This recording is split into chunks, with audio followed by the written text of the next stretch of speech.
Thank you for joining us for the first Christmas episode of the Tree Lady Talks, and today, right centre, I'm nervous. Very good. I'm nervous because I'm walking into a Christmas market because Sharon has said that she is dressing up as Mrs. Christmas. And she says she's going to sing to Henry Kuppen. Now, Henry Kuppen, we're interviewing him today. He's the director of Terra Nostra. Lovely man. We love the Dutch. The Dutch love the English. It's brilliant. But basically, what I've got to do is try and find her before she creates some sort of diplomatic incident. So let's have a look. Let's see. We got any familiar faces at this Christmas market? Mr. McKay. Nice to see the Institute of Charter Foresters here. Where has she got to? Do you want some mistletoe, sir? Have some nice mistletoe. Oh, God, no, get away from me, you horrible woman. Wow, there's a creche. That's somebody else's slogan. You can't do that. It's cheating. I wonder where she is. I can't see her. Oh, Events in your finest garden. Events in your finest garden. Events in your right, come inside. Just come inside. Now, look, it's a very nice idea, and I'm sure Henry would love it. Let's just introduce the episode. And here's a triangle. Just do the triangle instead, okay? Just remember when? Now. Oh, how many times? This one. Oh, Mama. You were brilliant, darling, brilliant. She'll never get to Blackpool. I heard that. If you're feeling rotten, maybe you've forgotten to listen to a tree lady talk. Ho, ho, ho. This is another of our Global Tree Health specials. It's the second one, actually, and it's with Henry Kuppen from Terra Nostra. In the Netherlands. Yes, and he's director, isn't he? Now, I've met Henry Kuppen, and I know you've just had an awful lot of fun singing to him, haven't you? Oh dear, what will he think? Oh, he'll love it. He's got a great sense of humour. He has. He's a lovely man, Henry. Yeah, we know Henry and Terra Nostra because a few years ago we went over and did some experimental work with tree radar, and we had such a good time. Henry is a really inspirational arboriculturalist. He started off as a tree surgeon and started his own consultancy practice, which grew and grew. And he then sold that in 2013 and is now a director of that company. He has a real interest in, well, many things to do with arboriculture, but today we're speaking about two separate things. We're going to talk about some pests and diseases that affect the Netherlands and beyond, and also talk about the importance of having a great range of genus and species and cultivars of trees. And finally, we touch upon the linden squares. Keep listening to find out more. Hello, this is Tree Lady Talks, and I'm Sharon Durdant-Hollenby.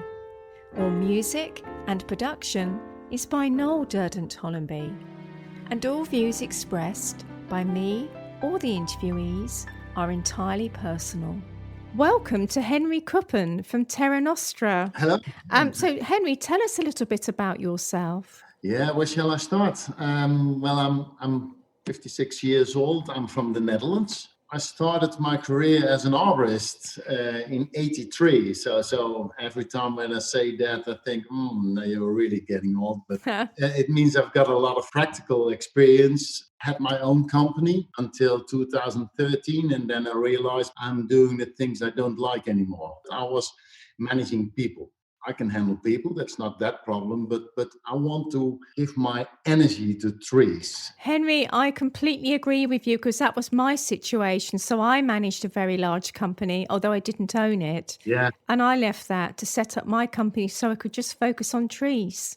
And obviously tree people, which is what we're doing now. So I totally understand. But you're still involved with Terra Nostra, aren't you? Of course I am, because you realize yourself, if you are so connected to trees, that you can't do any job without this component. So this company was started, Terra Nostra, which is a consultancy and research, practical research we do. The company who bought my company, they said, we'd like to have you on the position as a director on that company. Would you like to do that? I said, okay, as long as I don't have to do all those things I left with the company before. I think I like to be the voice of a tree. I'm now the director, which sounds as a very management position, which is not. I'm the one who is really representing trees and the things we can do for the trees. Well, I recommend everybody to have a look at the Terra Nostra website because it shows just how many people you have working for you, how many scientists and tree consultants. Yes, I'm very proud of the staff we have. We started in 2013 with 4 people, and right now we've got over 20 people, and everyone is important for our company. So I really like the staff we have. Yes, very happy with them. I know some of them and they're absolutely fantastic. And as well as a really large team, you have pretty much all the equipment you could possibly think of. Yeah, we've got a lot of equipment to do technical research, for instance. And yeah, soon we think that this equipment can help us with our job. We invested it. But for me, as a person with a practical background, I always say that it's important to use your common sense. Oh, it makes perfect sense in both linguistically and also from the heart. I totally agree, because you and I both have experience of tree radar, which you also have. And I always say to people, it's a fantastic tool, but you might not necessarily need it for what you need to find out. Use your common sense first of all and work out what the problem is rather than reach for the equipment straight away just because it's there. And I know that you operate like that also as a practice. Really important. As soon you have machinery, which is so technical, which is producing a lot of numbers and a lot of information, which is so technical, as soon that is going to be leaving, you miss really a lot. And therefore, I'm always trying to stimulate the farmer common sense. Please think of what you see, and if it doesn't match, then it's not good. Don't go only on the numbers. Yes, that's right, because people hide behind the technology and the numbers because that's the way we're becoming wired. But the reason why we're talking today is primarily because we have a global health special. We had a wonderful conversation with Dr. David Coyle in the USA. And so I really wanted to get an understanding of what's happening in the Netherlands. Some of your pests and diseases are common to, unfortunately, many countries. And the one I'd like to start off with is oak processionary moth. For those listeners who aren't experts in this, shall we start off by saying what it is and why it's a problem? This insect is producing kind of a reaction on people by releasing their urticating hairs. In the Netherlands, quite a big problem. So the first oak processionary moth was recovered in 89, yes. And I started my company in 94. And I hated really insects. I didn't have anything in common with insects. I didn't like it.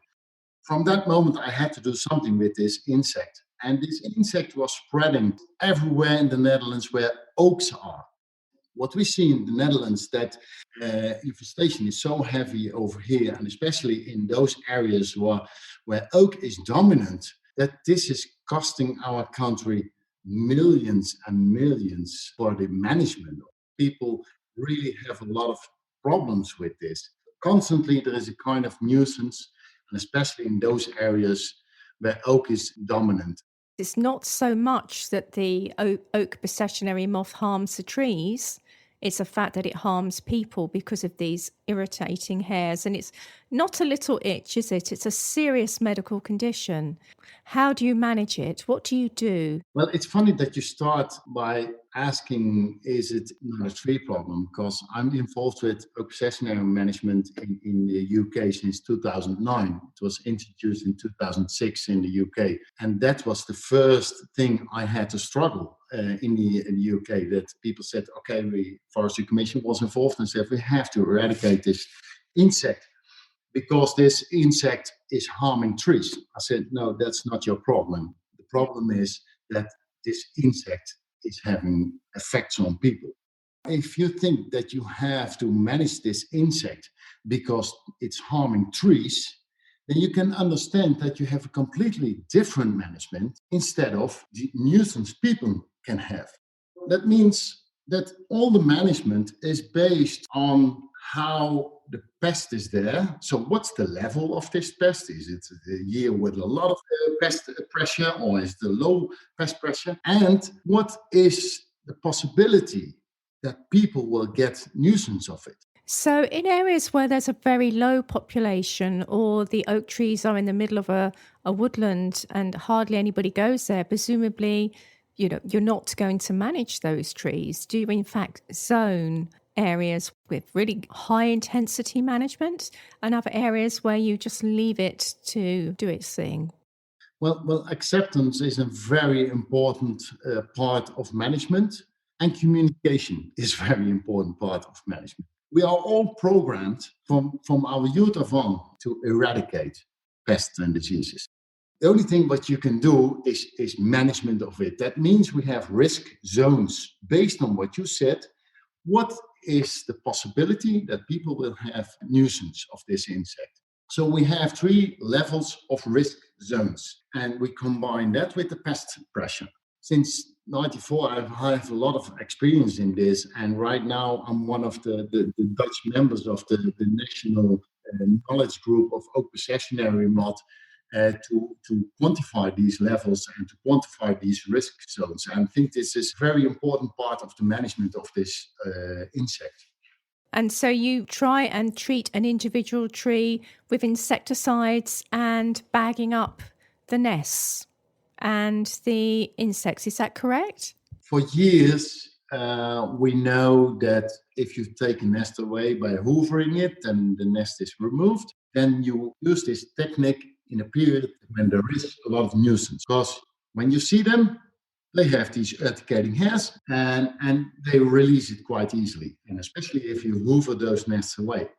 So spraying is with insecticides, which can be a BT, which is a biological compound, you prevent this. But if you are spraying, you can understand you also take other Lepidoptera. So it's always having, everything you do is always having side effects. So you only spray on those places where you know for sure that there's going to be a nuisance and where you know for sure there's going to be a big pest pressure. That means that you can spray if needed, you can hoover if needed. And at this moment, we are more and more developing nature. Yeah. We're looking for natural predators. They need to survive, so they won't eradicate this pest, balance it. And that's the most important thing. And that's also touching the reason why we have these insects. And that's because we have some huge monocultures. For instance, the eastern side of the Netherlands is mostly sandy soil. So we had in the past more popular.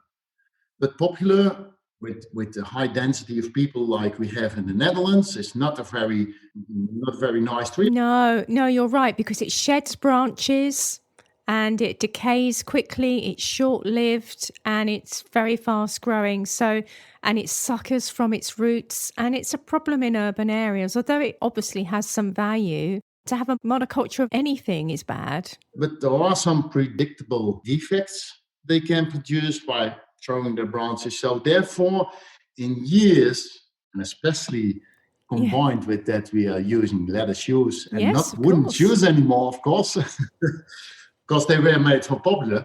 Since the 70s, we started to plant only oaks. And when popular moved away, we replanted with oaks. And do you know what percentage is of some communities, of some areas where they have trees? Do you know how much percent some areas have in oak? Well, you want me to guess? I'll have a guess.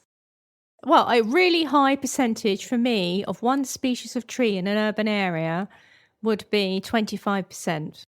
The worst communities, 70% of Quercus robur. 70 of one tree. That's a bad decision. If you want to be successful as a pest, this is heaven. It is total heaven. You could be so lazy as an oak processionary moth, just sort of flopping over from one tree to another without any effort of having to pack a suitcase. And now you see that, well, I was talking about the balance of natural predators. Of course, there is 70% of oak, and you can imagine that they won't come in balance, because you need a lot more than that to get those natural predators also in balance. And I do a lot of presentations all over the world. I never saw a landscape with so much monocultures as we have in the Netherlands. I wouldn't dare say that I know the Netherlands well, but I am widely travelled since I was a teenager, travelling on my own in the Netherlands, because I've always been drawn to your country. Not just Amsterdam 8 times in one summer. I've worked on a farm in the Netherlands as well, briefly. The other problem that you've had, partly due to this monoculture culture, if I can use that phrase, is with ash dieback. Tell us about how ash dieback is affecting the Netherlands. Well, this is very, very connected to each other. Eastern part of the Netherlands is dominated by oak. At the western part of the Netherlands, it's dominated by ash. And it's dominated by ash because Dutch elm disease faded all our elm away and replaced it by one preferred species, and that was ash. So since the also 50s, 60s, 70s, we replaced all those nice Dutch elms by ash. And as we are a very, I wouldn't say, I don't know if civilized is the right word, but we are a country who like to have everything strict and everything in the same place and everything need to be ordered. We struggle to place nature in the right position. That means when we were planting ash trees, we were using a lot of cultivars, because cultivars behave themselves. We like to behave. Yes. Seedlings, we are seedlings. I see some differences between us because we are seedlings. We both are seedlings. Yeah. If you have cultivars, they all have the same behavior. So since ash trees were planted so much at the western side of the Netherlands, we were planting a lot of cultivars. Some of them are also very dominant. And we see a lot of different reactions in infestation, also in dieback, on these different cultivars. What cultivar has been the least susceptible to ash dieback? The least susceptible, of course, it's in the species Excelsior. Atlas is not very susceptible, but now we have to talk about susceptible and effects of the disease, because two different things. You see that some species are susceptible, but the disease doesn't come any further than twigs like this. Okay, so just a tiny few centimetres. Then it's no problem. Even in Americana, even in Sylvanica. Then you see, okay, they are susceptible, maybe till levels of 70-80%, but still the effect on the tree is not very big. So it's not a very big problem. If you look to Fraxinus excelsior pendula or Jaspidea, with the yellow twig, they react really horrible. They are very sensitive, but they also react very dramatic. At the other hand, pendula is also regrowing massively. Jaspidea, if they've got it, well, they die back very easy. So this cultivar component is an important part of our problem. And the other hand, and you've got that same information in your place, of course, is where it's growing. Because in natural circumstances, where a lot of leaf is on the soil, you see that the infestation of the spores is high and there's a high spore pressure and they easily get infected, especially in those urban situations where leaf is taken away, where you see that the infestation levels are lower in those kind of situations. That's so yeah, there's a lot of differences in ash dieback. That's interesting. That's one of the few positive sides I've heard about urbanisation, is that it's the only time, I suppose the other one is Cameria oridella, is where the removal of the leaf litter is of benefit to the tree, because, always we're sort of saying, let's try and keep some leaf litter in our urban areas to mulch back and feed the soil. But you're absolutely right with ash dieback and water chestnut leaf miner. Do you have that in the Netherlands, Cameria oridella? Yes, of course, horse chestnut leaf miner, we also have got that. I think this is a typical acceptance disease. If you are bothered by the disease, it's having a lot of visual effects, and I really don't like it, but I also don't like to spray on it. With high chemicals, we go inside the leaves because this insect is also inside the leaves. And I know also from Italian and English research that you can't connect the reduction of the condition of horse chestnut to this leaf miner. You can't? Oh, okay. I thought that it might have a slight effect because it decreases the photosynthetic area of the leaf, that it might affect its vitality. Is that not the case? Well, there was research been done for years in UK and Italy. And when it was done in Italy, I thought, okay, that's Italy. I believe that these are different circumstances. But when in the UK it was being done for 4 years, it motivated me that you can't connect this quickly to say the condition is going down because of leaf miner. If you have the bleeding disease, then it's building up. Overproduction of photosynthesis is so big that this leaf miner can't be used to say that the condition is going down because of this. That seems to be not the connection you can make. It's really about the weather, what the climate is like that summer. You know, if you have a very wet summer, I've noticed that Camellia oridella is much less prevalent. Well, I know if you take the leaf away, also that is positive for the reduction of the Cameraria, because the first survivors are those who come from the leaf. But it's more an aesthetical problem and that it is a real physical problem for the trees. And so have you, Terra Nostra, have you been working with improving the soil conditions around trees? So an established tree, have you applied any treatments to the soil to give the tree a general boost in vitality to help it become less susceptible or to reduce the effect of any pestle disease? We're more and more on the level of using species who belong to the soil you've got. So improve your soil as much as possible, which brings it to the level of a usually forest or something like that.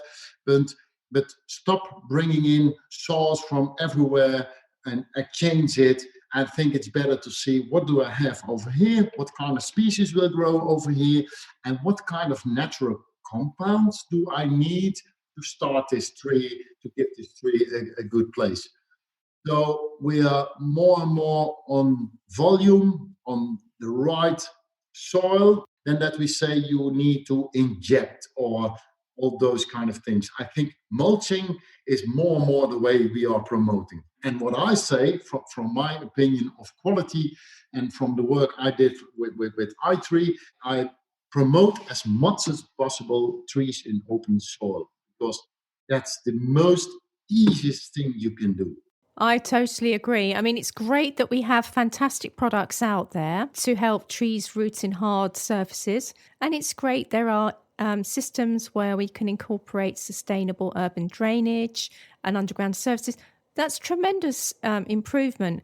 But always the first choice should be, can we plant this tree or keep this tree in open soil? And I also love to see trees together so that they can share resources and communicate with each other rather than trees isolated from each other. We did research about biochar. Yes, I'm interested in that because I've always got a bag of biochar in my boot. So what do you do? What do you think? It's very stable and it can buffer a lot of nutrients. It can positively improve your soil by keeping more moisture in it. We did research, and based on that, we more and more advise to use biochar in combination with trees in the city, because I think this is very stable material you can use. It's relatively cheap. It's relatively easy to handle. I think we all understand in our industry there is a problem with the quality of soils in urban areas and actually in agricultural areas as well. You know, if we don't look after our soil, we're having big problems. Well, what bothers me at this moment with biochar is that it's been produced not locally. And I think for the future, we need to develop this in the UK, in the Netherlands, that we make our own biochar. It's so stable that it's really positive for trees, especially for trees. We talked earlier about the monocultures in the Netherlands. This unfortunate prevalence of pests and diseases. Have you been able to influence how new landscaping schemes are designed to have different types of tree species and cultivars and genus? Is there a change in the culture of planting? There is a change, and this is really missionary work. I think I started this, about the same moment when I moved from my old company to Terra Nostra. At that moment, I thought by myself, okay, always invent it on what kind of insecticide, what kind of machine do you need to manage this insect or to manage this pest or disease? But have you ever looked to the source, to the reason why? And I had to admit at that moment, no, you never did look to the reason why. The reason why is our landscape.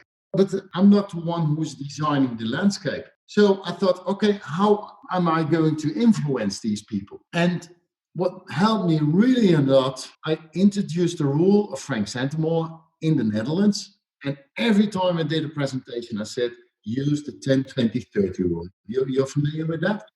I'm familiar with it, but could you explain it to the listeners who may not have heard it, particularly those perhaps in another country? Well, the 10-20-30 rule is saying the genus should not be more than 20% of your tree population.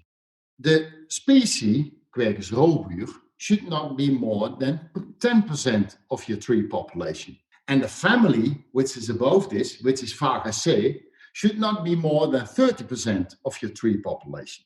What we see very often in the Netherlands is that family rule is not the biggest problem. Sometimes in some areas, we see some problems with Fagaceae, and sometimes we see some problems with Prunus rosaceae. Mostly it's on the genus level and on the species level where it's going wrong. And even 10-20-30 is even a level you want to reduce if you have new plantings. I would like to have with new plantings the 5-10-20 rule. And especially for the Netherlands, I say, okay, and I want to have the 2% cultivar rule. That means that I triggered landscapers, go to your tree manager and ask him, how about the species diversity in my community? And how about this 10-20-30 rule to have insight? So I try to trigger that landscaper. If you already have 70% of Quercus robur, please stop planting Quercus robur. Please stop with that. I know, we have to say, stop it now. We need a huge variety. And it's not only for resistance to pests and diseases, it's for structural diversity, biodiversity, visual appeal throughout the seasons, and also right tree, right place. So you're creating a new town and you have new avenues by the road. It's been very much the culture within Europe to have single species avenues. It's difficult, isn't it, to get that balance between landscape harmony and species diversity. How do you approach that? Well, what I recognize is that especially the landscaper is having the hardest problems with this. They are raised with the vision and with the view of how an alley should look like, and they are not raised with a lot of knowledge about species. So what I did about this space making, I realized myself that I need to convince the landscaper that his skills are not laid on the species selection. His skills are, how do I need to fill this space? So I challenge the landscaper to say, okay, tell me how you like to fill your space. Does it need to be a tree with an open crown? Does it need to be a tree with a nice autumn color? Or maybe nice spring flowering? How do you want this space being filled? And I'm sure that I can give you at least 10 species who have transparent crowns, and you don't see the difference between them. You don't see it. People who live there, the one who use that area, will not see it. Tell me, how do we need to fill that space? And I give you the species. And that helped a lot because, we need to respect each other's level of knowledge. And I'm not the one who's a designer. but I know a lot about tree species. I can help you with that. I really like that collaboration because you're quite right. The way that landscape architects are trained, they are enormously skilled at creating spaces. They understand in a way that I don't. And I say to my daughter, I don't understand what you understand. But it's about the form of the tree, the spacing between the trees, about how it might open a view or close a view or direct the way that we might move around a space. They're the experts. And there is, of course, the excellent guide on the Trees and Design Action Group website in the UK, the Tree Selector, which is a free downloadable resource, which really does work like that. You know, you have some things to look at, the shape, the form, what surface and environment it's going to be in as well. So that's a really wonderful step forward with some great tree information there. And that's in an earlier episode of Tree Lady Talks. I was in Amsterdam, and of course, Amsterdam is a city of elm. So my discussion of this 10-20-30 rule is quite hard in Amsterdam because they present themselves as elm city of Europe, and they've got beautiful elm trees. But the tree manager over there realized himself, okay, I've got problems with only elm. So how do I need to cope with this? And in a complete new area, they designed all the streets there with elm. So the landscaper said it needs to be elm. You know what I'm going to do? I'm going to introduce 17 different species of elm. Inside this genus of elm, he spread the risk by using 17 different species. And then the designer said, Hans, 17 different species? I don't think it's a good idea.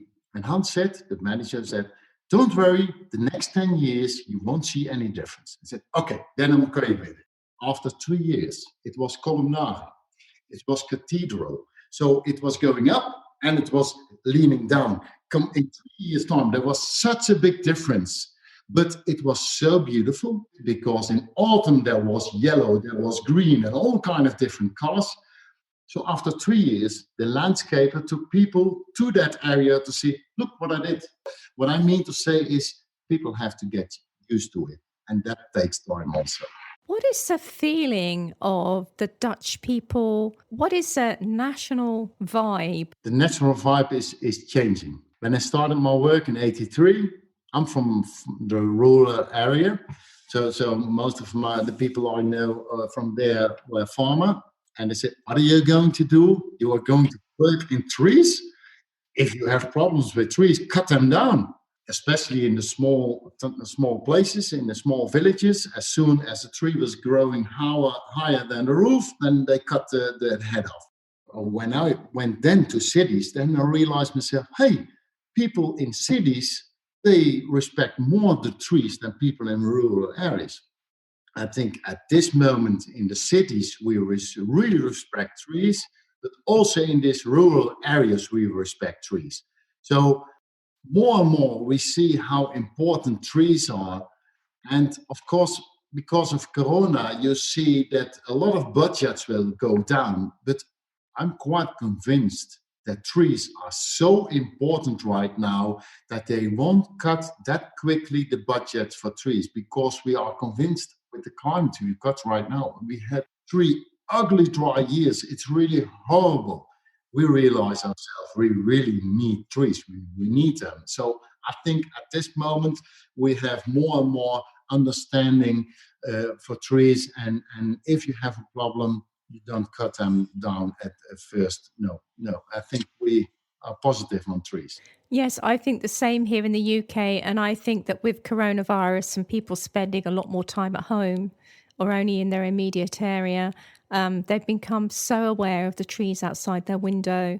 And something I know that you're an expert on, not just in the Netherlands, but in Germany as well, are these pleached linden squares and these incredible sculptural forms. I really recommend that listeners Google linden squares to see these architectural structures. When I started my company, I also started the pleached tree nursery. So only pleached trees. From that moment on, I was looking for the historical pleached trees. And since a couple of years, I'm traveling to a lot of pleached trees, and especially in Germany, where they've got these linden trees with multiple floors. The oldest of these trees are 1,200 years old. Wow. So respectable that for generations and generations they pass this information how to maintain this kind of trees.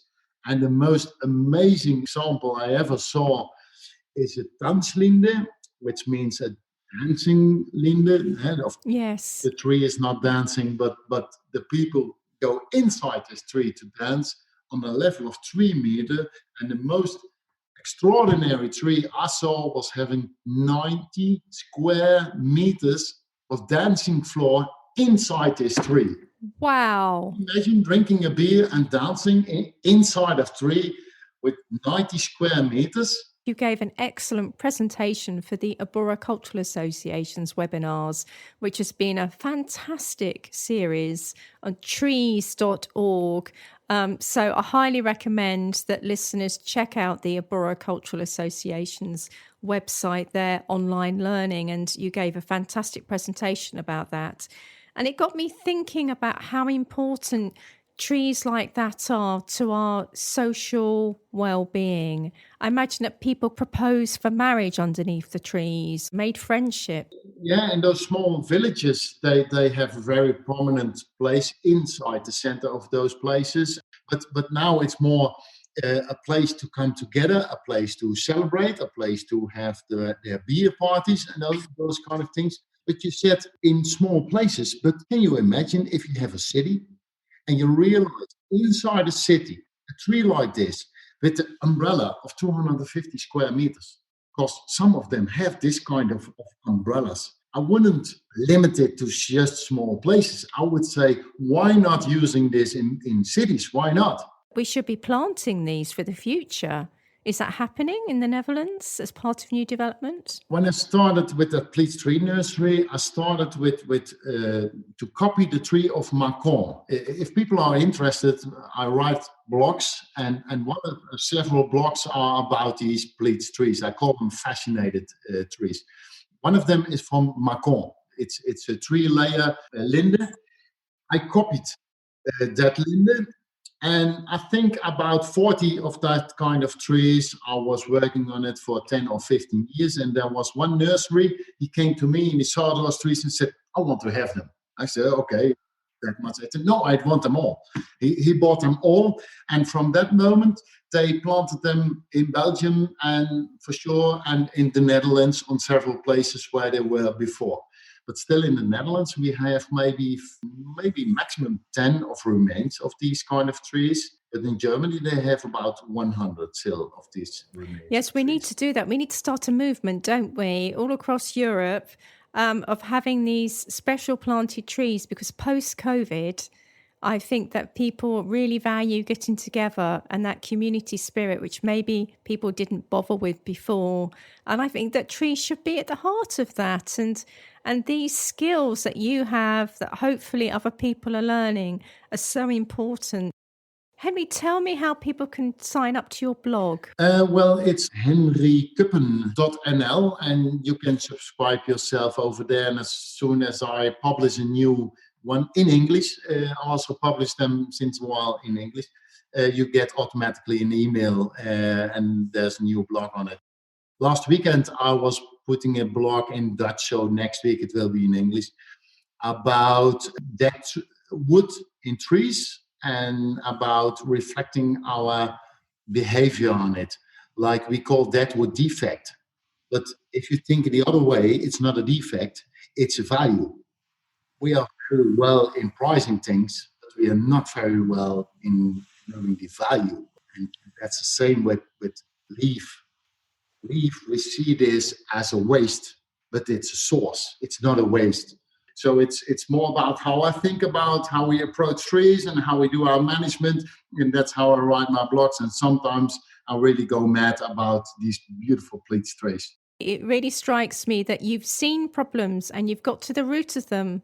And you're just creating solutions and turning things on its head and really influencing. That's wonderful. So finally, Henry, what is your dream scenario? My dream scenario.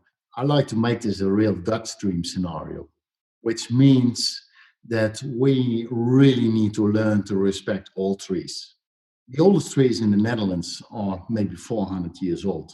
And I've got the feeling that we live a bit more than 400 years in this country. We need to update our navigation every year.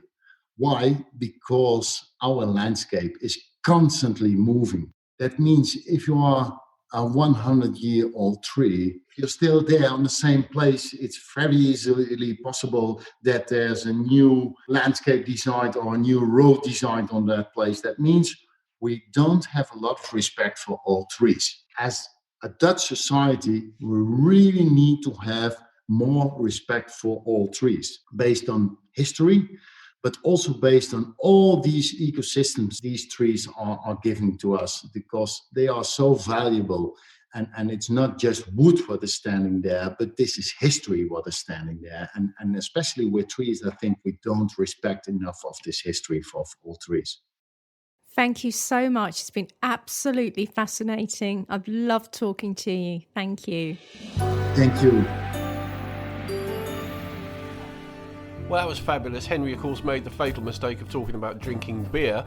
I'll drink beer inside or outside a tree. I don't really mind. What did you think, Sharon? Oh, it would just be so great to just be with other people and socialise again. Wouldn't it just? And actually, it's probably a good time to explain that today the vaccine is about to be rolled out in the UK, I think next week. So things are looking a little bit better. They are looking a little bit better. And I also think that there's a greater understanding about pests and diseases, and also how we can prevent them a little bit more by mixing up our planting. So a really great conversation. Thank you so much, Henry. That was fabulous, wasn't it? Should we get the sleigh bells out then? Oh, always sleigh bells, darling. Okay, here we go. Let's get the sleigh bells out.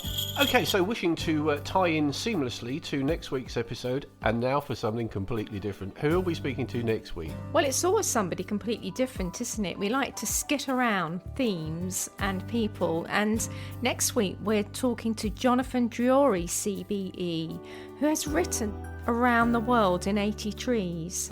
You see what I've done there, you see? The Monty Python link. The Monty Python link between Michael Palin, Around the World in 80 Days, Around the World in 80 Trees, hence Monty Python. Oh, that's really clever. Oh, I am. Well, I was going to say something really cheesy. Oh, go on. It's not just Around the World in 80 Trees, it's Around the Trees in 80 Ways. Because there are so many different things we talk about. Trees touch our lives in so many different ways. Politics, medicine, food, timber, history, beauty, you name it. It's all in this absolutely beautiful book. So I can't wait to have that conversation with him. Subscribe to Tree Lady Talks on your podcast platform. On Facebook? Sharon Hosegood Associates. For the Twitterati? At The Tree Lady 67. Instagram? The Tree Lady. Nearly had you there, didn't I? Seriously. You did. I can't remember all this social media. Social media, darling. And yeah, I think that's pretty much us. So thank you very much for listening. We'll catch up with you again next week. And so it's goodbye from the Tree Lady. And it's goodbye from him. Goodbye. Bye. Sleigh bells. I love sleigh bells. Keep them going. We've got a whole month of sleigh bells. Oh, and yeah, you can change the Santa costume now. Oh. No, change it. Oh. All right, leave it on.